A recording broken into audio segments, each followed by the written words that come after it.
Hang on, let me get over there so we can get you on mic. I've been thinking all week about the chaturanga that you taught last We're going week. to do more of that today, yeah. And you know, it was really interesting being like the person that, you know, whatever it's called.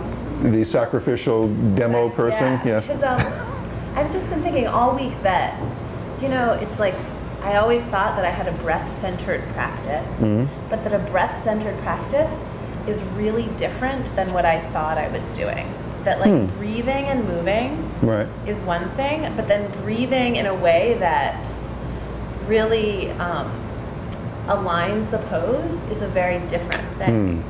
Yeah. And it's like really kind of like, I've been thinking about it all week, and when I practice, it's hard because I think I just go back to like, I'm moving my arms and I'm breathing. And then, you know what I mean? Like it takes a lot of focus for me to breathe in a way that is facilitating the pose. It's like a very slow, like really, I don't know, it was really interesting for me to have that experience of like, oh, this could support my low back. This could, and it's just the breath. I don't have to think about like lifting my navel and, you know. So well, that's beautiful to hear, and I really, that's one of the best things that I could hear from somebody who's studying this, is that they're starting to get that and get that distinction. Yeah, it's you know, so different. Because and of necessity, we start off learning just the mechanics of what we're doing, where to put our feet, where to put our knees, you know, how to do this pose or that pose.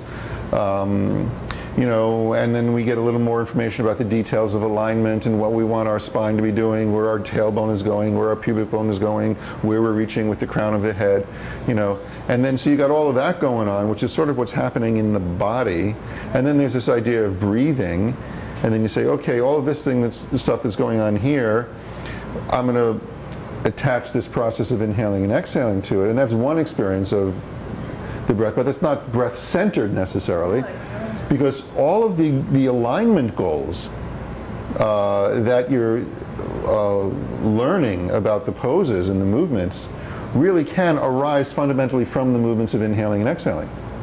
And that's the breath at the center of the practice. Right. So, and I really didn't believe that. Like people used to be like, the breath aligns the body. And I was like, no, it doesn't. That's ridiculous. I really had never experienced that and thought like, you need to know like, that your femur bone is here and blah, blah, blah. And it's really, But you see, without that as a context, you know, without having learned that kind of alignment first, you know, where you're going next wouldn't make so much sense.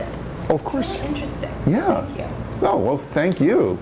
I'm excited. Okay. Okay, this side of the room's winning now, because that was my favorite comment so far, just so you guys know. But that's about everything. I mean, that comment is about everything we're doing here, which is why I like to hear that. That's really great. So thank you.